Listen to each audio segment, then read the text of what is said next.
you have to get over that fear of I'm not good enough or I don't know how to do this thing where I've never done it before, so it's brand new. Really getting over that fear and just throwing yourself into the deep end. At some point, you're gonna have to do that. You're gonna have to stop dipping your toes in the pool, and you're gonna have to just jump. And it takes a lot. Not gonna lie. When the first time you do it, and you go and you are trying to raise private money for something, it can be very nerve wracking. But much of that is just getting over that initial fear, and then once you do it once, you're like, well, okay, well, I can do this again. And you just rinse and repeat constantly. And it's the same thing, I think, with a lot of growth. And the way that I would recommend people get over that is to get knowledge. So listen to podcasts, read books, join a real estate club that's close to your area. If you don't know where to find one, just do a Google search, or now everybody uses AI for everything. And find one and just plug yourself in, start showing up.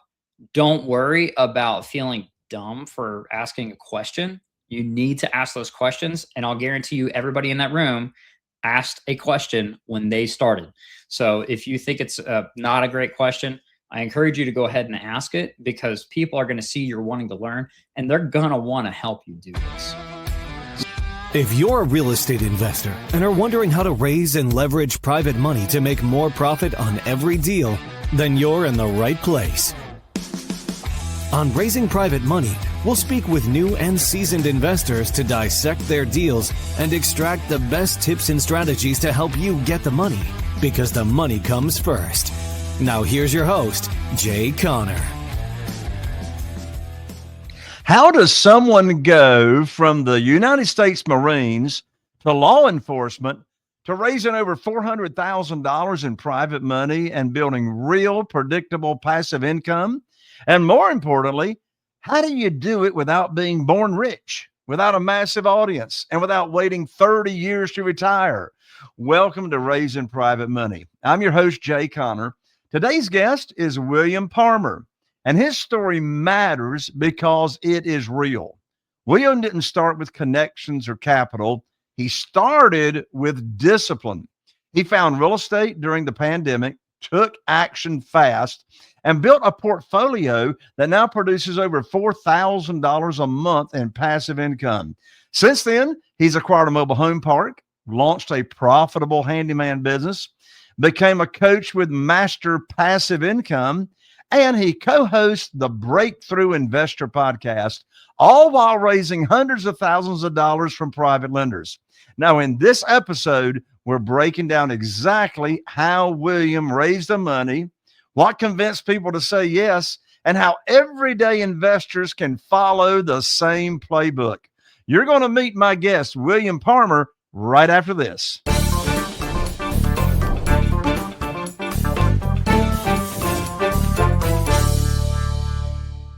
William, welcome to the show. I'm super excited to be here, Jay. Looking forward to sharing my story and hopefully inspiring your audience. Wow, I can't wait to hear it. Now, I want you to take us back to the beginning of when you started raising private money. What was it that gave you the confidence to go raise private money before you had some kind of like massive track record? Well, it basically, like most people, I kind of ran out of money, so that's where most of it started. But going back to the beginning, and I'll kind of bring you into how I got there. But I was prior military, went into law enforcement, and the pandemic hit, and I couldn't do my job. Couldn't stop cars because we were so concerned about how fast this virus would grow. And so I ended up finding a podcast, and from there ended up buying a house out of state that I've never seen. And still, I only recently sold it, actually. But in doing so, I realized I had enough money for one property, of course, after buying it. And I wanted to scale faster, and just realized I was going to have to wait a long time to build up that capital in which to do that. And at the coaching program I became a part of, which is Master Passive Income, we talk about one of the things that was talked about multiple times is private money and how to raise that and where to find it. And so the private money actually came from just people that I knew. And that's kind of really the best source for starting out with private money, and you can grow it from there. Yeah. So really your confidence was generated by need. Pretty much, yeah. I did the one house, and I wanted to get one under my belt so I could say, here's the system and the process that I'm gonna do these properties with. And once I had one, I sat down with somebody, and the way that I found this guy was very interesting. I just reached out to some people that I knew and said, I'm looking to acquire capital, and I'd like to meet people that would lend on real estate specific. I'm not going to put it in stocks, bonds, anything like that. I'm not really interested in that. It's fascinating, but I'm not interested in it. And one friend was like, well, I know a guy, let me reach out to him. And I want your audience to understand, if you know somebody with money, don't just tell everybody you know somebody with money, right? Don't give out their name and their phone number. Protect their identity, because they don't want their doors being busted down. So he reached out on my behalf, and the guy agreed to have coffee with me. And I remember we had a cup of coffee. It was about 15 minutes. And by the end of it, he said, so do you want a $250,000 check now or later? And I, of course, threw my hands up. I was like, whoa, whoa, whoa, house first, money later. And ended up, he actually helped me buy my first deal with private money, which ended up being a very small mobile home park that I still own. And it's producing really good money now. I've had it for a number of years. That's great. So let me see. Let me unpack what you just said. So you're having coffee with this guy. So really, one of those first conversations with a potential private lender came from someone that you reached out to, told them what you were looking to do. Then they introduced you to somebody that they know. Now, when you had that initial coffee conversation and he's offering you $250,000, did you have a deal yet? Or were you just talking about how private money would work and you're going to come back with a deal later? More the latter. So I didn't have a deal at that time.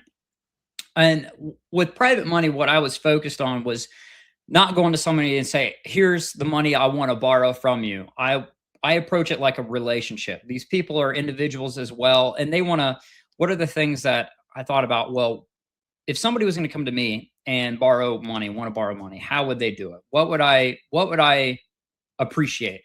And ultimately I came down to, I would really want to trust and know this person. So I was really focused on building the relationship with this individual.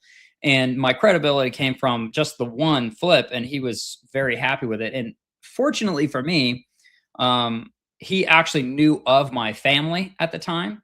And my family is super solid. We always pay back whatever we borrow, and we have a good reputation in our area. And so he was more inclined to lend me money because of that. Well, I'm so happy to hear that you had this conversation without a deal attached to it. And that's what I have done ever since I started raising private money, all the way back in 2009. I've never gone to a potential private lender in my own network. And of course, we're not talking hard money. We're not talking institutional money. We're talking one-on-one transactions with just ordinary people that have what I call lazy money. They want to get a higher rate of return safely and securely. And one thing that drives me crazy, now I'm going to take a little risk here, William. I'm going to take a little risk. I'm going to ask you a question. I'm pretty sure I know the answer, but then we'll see where it goes from there. So, have you ever heard the real estate guru on stage tell real estate investors, newbies primarily, they'll say something to the effect of, oh, just get the deal under contract. The money will show up. Oh, yeah. Heard that many times. Well, that's the most stupid thing in my life I ever heard. I mean, for goodness, and have you also heard them say, oh, money finds good deals? I don't know if I agree with that one necessarily. There's a lot of deals you could spend money on that are not good deals.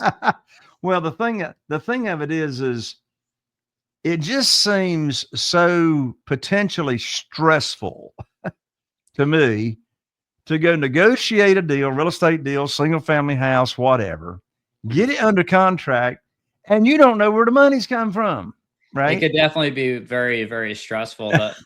The one thing that comes to mind with that, and this would be really good to build your network, but I'm sure you've heard the old adage, your net worth or your network, excuse me, I am all screwing this up.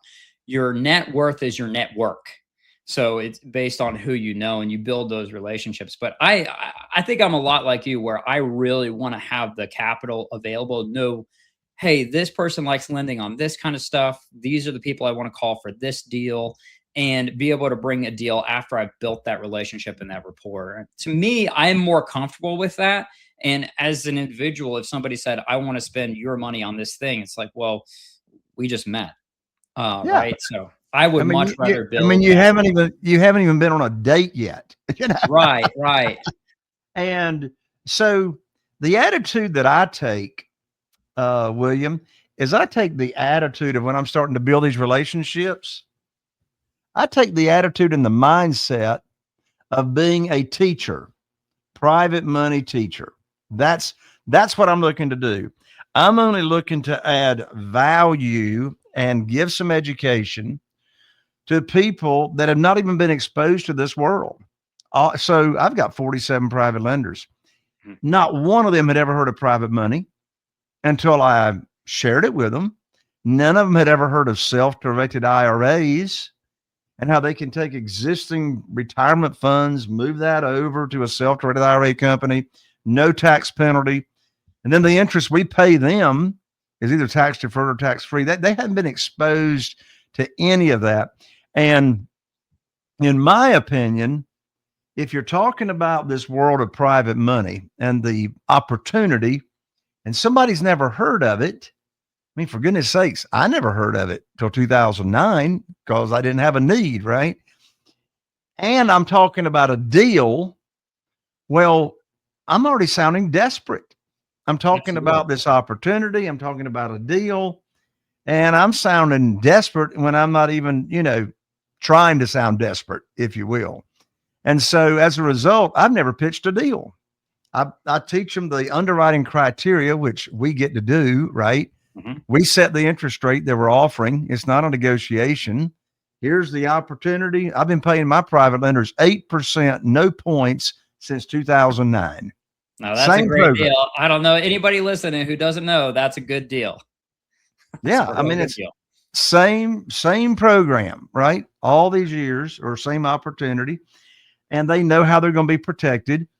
So when I've got a deal for them to fund, I just call up who's next in the queue that I paid off from a Mhm. previous deal. And I give them the good news phone call, the good news script. And I tell them only four things. I say, I got great news for you. I got a deal under contract in Newport, North Carolina. After repaired value is 200,000. Funding required is 150,000, which matches up to what you got. Closing's next Wednesday. You need to have your funds wired to my real estate attorney's trust account by next Tuesday. I'll have them email you the wiring instructions. There's no selling, there's no begging, there's no pitching because they know I'm not going to bring a deal for them to fund unless it matches the criteria of the underwriting and how the deal works. I mean, Right. I know that makes sense to you, right? Yeah, absolutely. You've taken the time to build that rapport and that trust so that way you can have a single phone call with somebody. And then I'm sure you've probably experienced this where you get done with the quote unquote business side of stuff. And then you have well, how's your wife and your kids? How's your family? What are you doing for Christmas? Where are you going for Thanksgiving? Like that kind of stuff. It turns into more of the catching up, seeing how everybody's doing kind of thing, which I really, really enjoy. I really like people. And I think people are absolutely fascinating, very interesting. Always love to hear what they're doing. So my thing is, yeah, I want to do the deal, whatever deal that is, but I also like I'm in the long run, people are more important than any kind of deal you can have. And Sure. it sounds like you've built that rapport and that reputation, and that's phenomenal. Yeah. Well, in my opinion, the most valuable asset any of us has are relationships. Absolutely. You can't put a value. I mean, there's no way that you can actually put a value or determine, okay, there's the value of that relationship. Now, in my mastermind groups that I'm in, I run my own mastermind, et cetera. I can track. I've been very involved in Business Networking International over the years, gotten millions of dollars from being involved in Business Networking International and getting referrals from people. I can track how much money's been referred to me by a particular person or by a particular person that's actually investing. But the value of a relationship really can't be measured in dollars, in my experience. Absolutely. I 100% agree with that. And Now, you have invested in different types of real estate asset classes, one of which you mentioned is the mobile home park.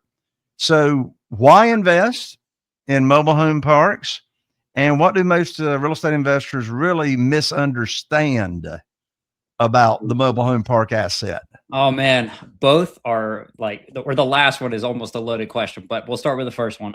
Why invest in mobile home parks? Well, mobile home parks historically are the most stable asset class that you can own in a depression. So in 08, 09, if you go back and you look, mobile home parks actually went up in occupancy, down in vacancy, and up in rents.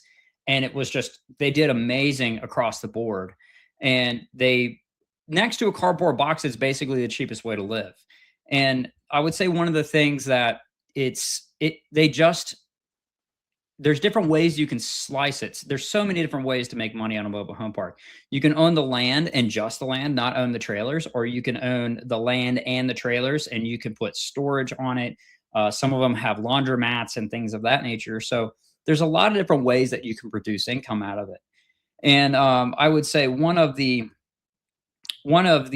stigmas associated with it is that you're a slumlord, right? Well, I have seen some that definitely meet that category. Do not get me wrong. But I have been in some that are very nice, well maintained. They really take care of their trailers, and like they really vet their tenants, and they get good tenants that are going to be in there. And there's quite the wide range. But one of the interesting things about mobile home parks is, now this is probably a couple years old now, but there's only on average, as of I want to say about 2024, 2023, there was only in the average of about 1,000 mobile home parks in the entire United States that would change hands in a year. So they're not as widely sold. And the reason being is because they absolutely produce money. It's just, you can get money out of them and they produce. And there's only about, I want to say, and trying to remember where I got this, but I think Green Street Advisors is a website that I looked up statistics and things like that about mobile home parks. And there's only about 60, I want to say about 60,000 mobile home parks in the entire US, and 200 of them are dissolved every year, just through not being maintained, just looking very poor for the municipality where it's located. And only about 4% of that 60,000 are actually professionally owned, and the rest of them are mom and pop. So if you think about it, the way that I look at mobile home parks is a lot of them are paid off. They're mom and pop owned, and a lot of times that's their retirement. So if you offer owner finance deals and things like that, you could very likely get one if you find out what your seller is potentially wanting. Now, there's a lot of nuances in actually how to run one. Are you going to manage it yourself? Are you going to hire your management out? How do you handle the evictions? Like, because these are titles. They're more like a vehicle for everybody who's not maybe new to this space. There's actual vehicle titles associated with these things because they can be moved. Why they're underneath a title like that, I really couldn't tell you, besides the fact that you can put an axle under them. But it's a really, really interesting one as far as an asset class. So there's some good reasons as to why to own mobile home parks. What are some of the mistakes or misunderstandings that someone coming into it new would learn about? And what were some of your surprises?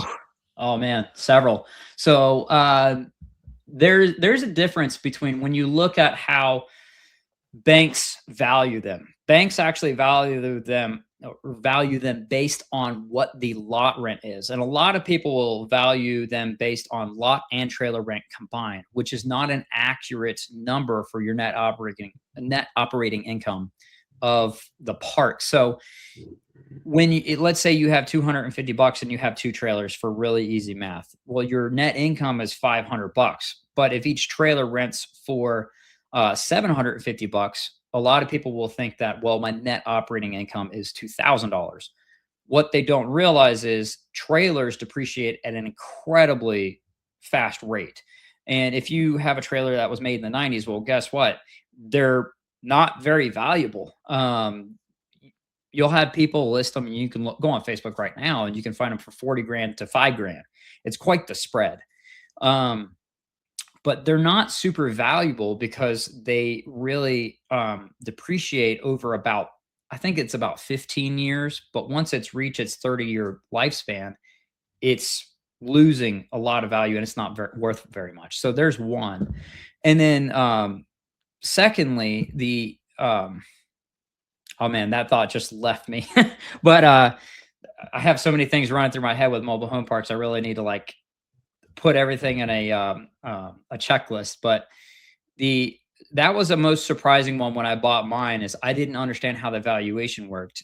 Fortunately for me, I was able to buy it, and I used private money, buy it, and was able to increase the rents because the rents were dramatically under rented. I think the whole park was bringing in $905 a month for 8 trailers and a duplex. It was unbelievably cheap.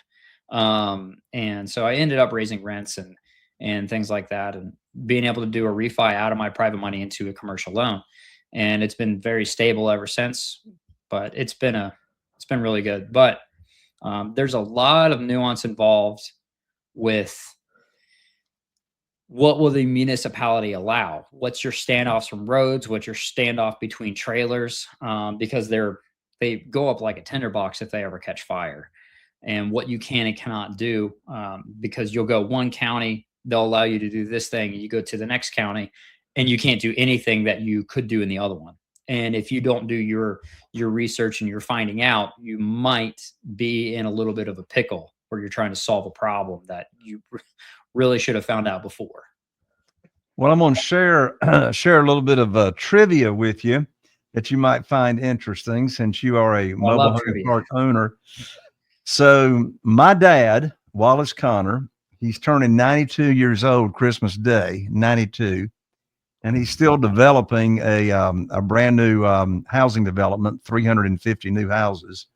But anyway, he and my granddaddy on my mother's side started a mobile home park from scratch in 1959, and that's how they got their start.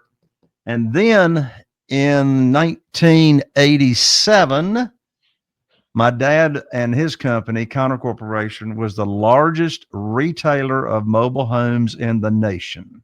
Oh my goodness. Wow. What a time frame to be doing that too. That's like the boom right there. Yeah. Well, and the majority of the sales were VA financed. Mm-hmm. Marines, any veteran could buy a manufactured home, trailer, mobile home, they're all the same thing, with zero down.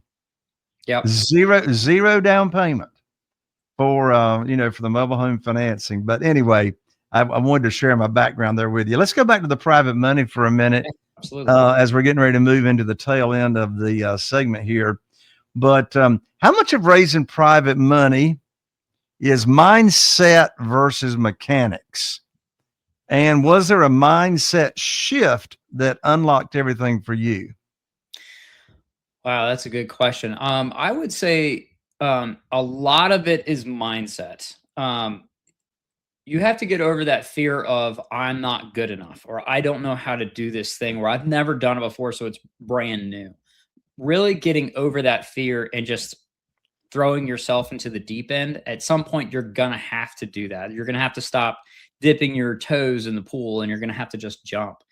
And it takes a lot, I'm not going to lie. The first time you do it and you go and you are trying to raise private money for something, it can be very nerve wracking. But much of that is just getting over that initial fear. And then once you do it once, you're like, well, okay, well, I can do this again. And you just rinse and repeat constantly.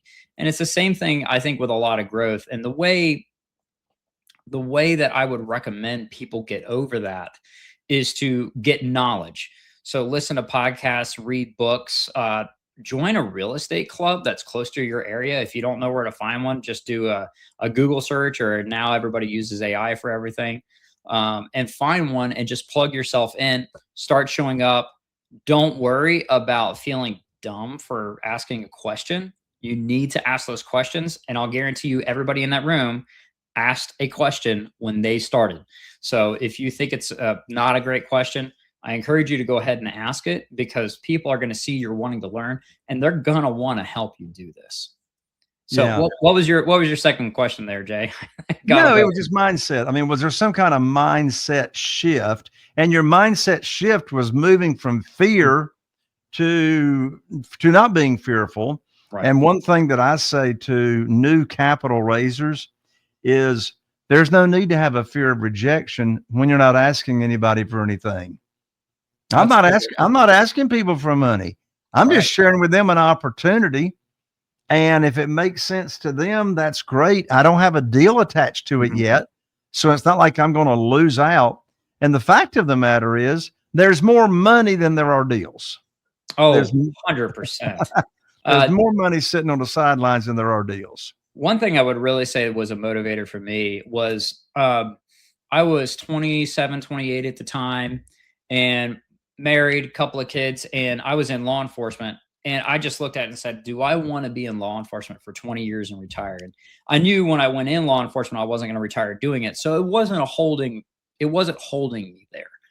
And I actually sold a nice truck to have the capital to buy the first property. And I remember getting it and basically putting it on the kitchen table and said, hey, babe, here's $22,000, I think it was. We can burn this right now at the kitchen table, or we can go buy a house. One of the two. We can burn it and it won't hurt us. It won't hurt us financially. It's going to be really annoying, but it won't hurt us. And once I had that and said that, my wife's like, well, we reckon we better do the house instead of burning the capital, right? And what's the worst case scenario? You lose that money and you've learned something new. And I think really everybody should go into real estate and into anything, generally speaking, expecting to learn something. Now, whether you learn it via a good decision or a bad decision, you should be learning all the time.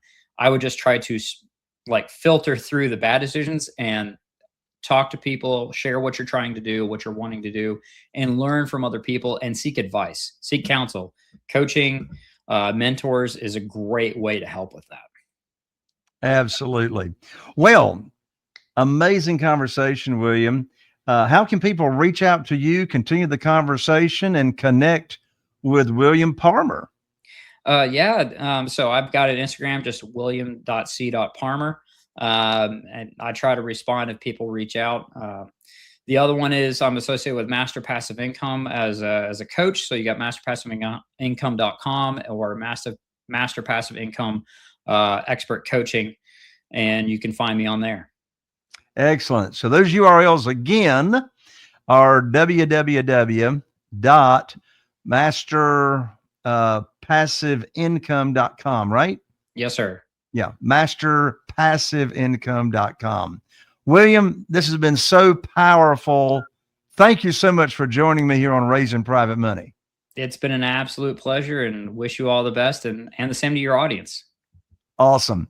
Here's what I want everyone listening to take away. Raising private money is not about having the perfect pitch or decades of experience. It's about taking action, leading with a servant's heart and integrity, viewing yourself as a teacher, and being willing to have real conversations with real people. And as William just shared, establish and grow that relationship first. William, as you heard on the episode, is living proof that you don't need to be born into money to build wealth. You need clarity, consistency, and the courage to take action. Learn what it is that you're going to be sharing the opportunity, what the program is that you're going to be sharing. If this episode helped you rethink how you approach private money or gave you the confidence to start that first conversation, I want you to do me a favor. Share this episode with another investor who needs to hear it. Subscribe, like. If you're watching on YouTube, click that bell. William, thank you for breaking it down so honestly and sharing what's possible when you commit and you execute. To everyone listening, I'm Jay Conner, and this has been Raising Private Money.